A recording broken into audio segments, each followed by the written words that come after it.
All right. Hey there, and welcome to this episode where we're going to talk about Real Event OCD. And so, my name is Matt Cotty, and I'm a licensed clinical social worker, and I'm the founder of Restored Minds. And so, on this episode, I want to dive into a question that I got recently about the idea of when you get OCD around a real event, right?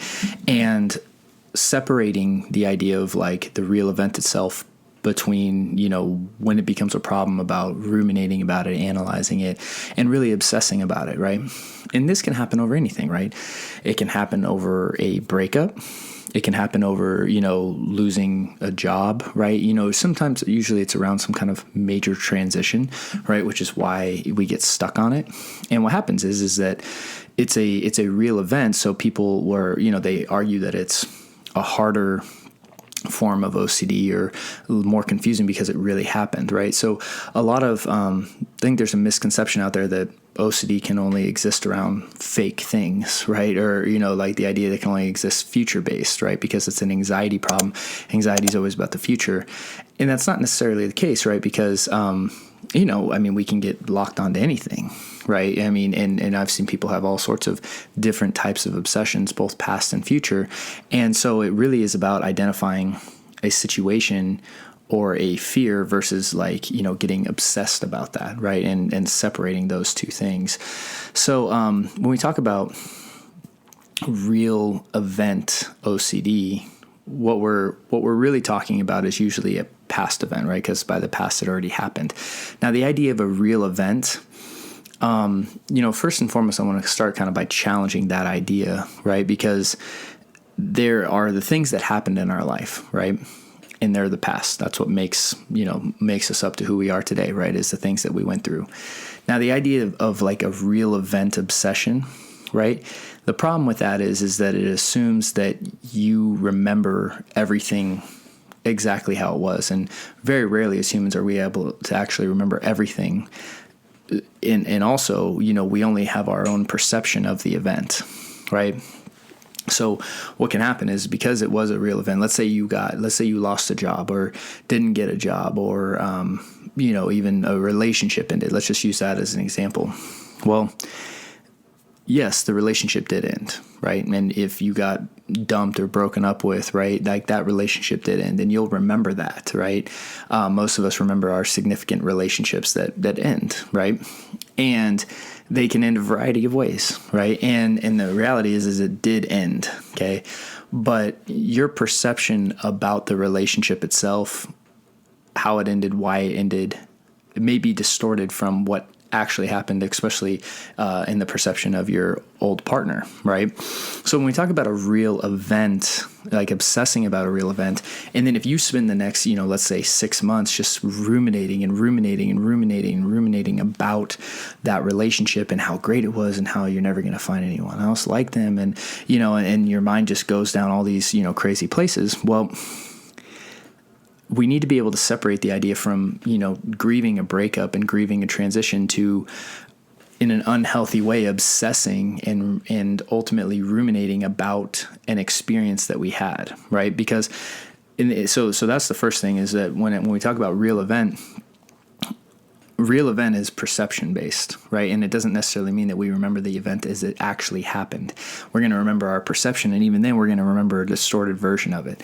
So chances are you're actually not remembering the event as it really happened.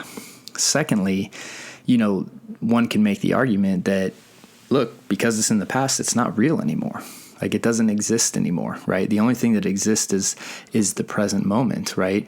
And it's not that it didn't happen, but the idea of it being real, like, it's not here anymore, right?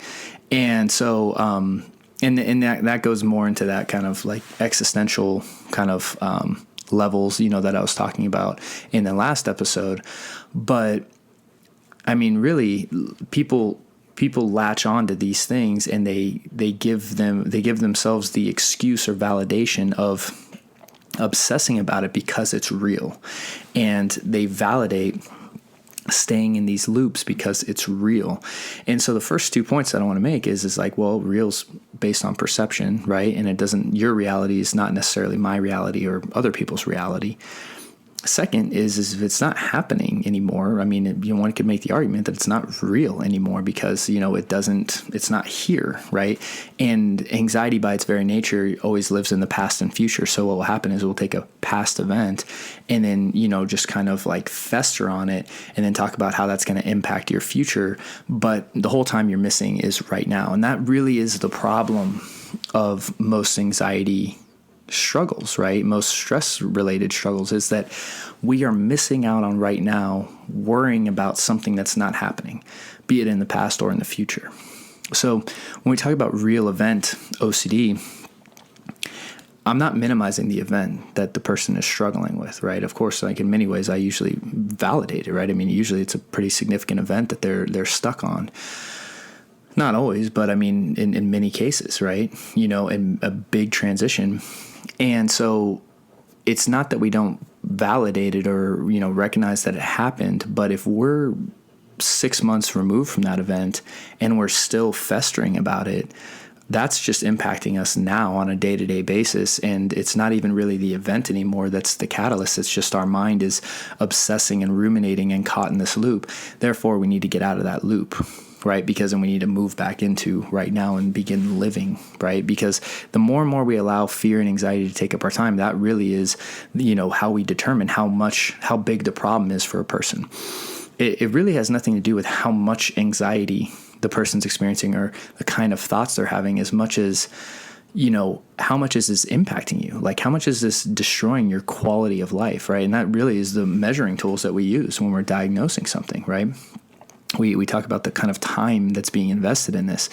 And that's why with real event OCD, people often use it as a validation as to why it's different than regular OCD or as to why it's, more real, right? Quote unquote, because it was a real event. And I would make the argument that it's really not any different in the sense that if the event happened and it's past and you're stuck on it, it's not the same. It's relatively the same as being stuck on an event in the future that's never happened before, right? Because either way, it doesn't exist right now. And if you're spending right now consumed by the past or future, and you're not able to really, be present in your life, like that is really what the problem is. And that's why the treatment is very backwards, right? We think that resolving these past and future things is what's going to calm us down, but really using the tools, getting that calm inner state, and then being able to see these things in throughout, like without the lens of fear on them. That actually is what the treatment process is, right? And that's why we use, the tools that we use. And so hopefully it was helpful in understanding this. I know it's just kind of it's a unique perspective, and and it's one of those things that if it's something you struggle with, we have additional resources for you over at restoredminds.com, and we have links down right in the notes beneath this. That can you can down some free downloads as well as additional trainings. So please check those out, and also if you found this helpful, please help us out by liking and subscribing and sharing, and passing this on to someone that might find it helpful as well. And in the comments, feel free to leave us questions about any kind of future episodes that you'd like us to make. So thank you so much, and I hope you guys have a great week. See you soon. Hey there, Matt here, and thank you for watching that video. And if you're struggling with stress and anxiety, I just want to let you know that I have a free 7-minute meditation that I'd like to give to you. You can just click the link right down in the notes to get instant access, and we'd really appreciate your support by liking and subscribing to our channel. Thanks again for watching, and I hope to see you soon.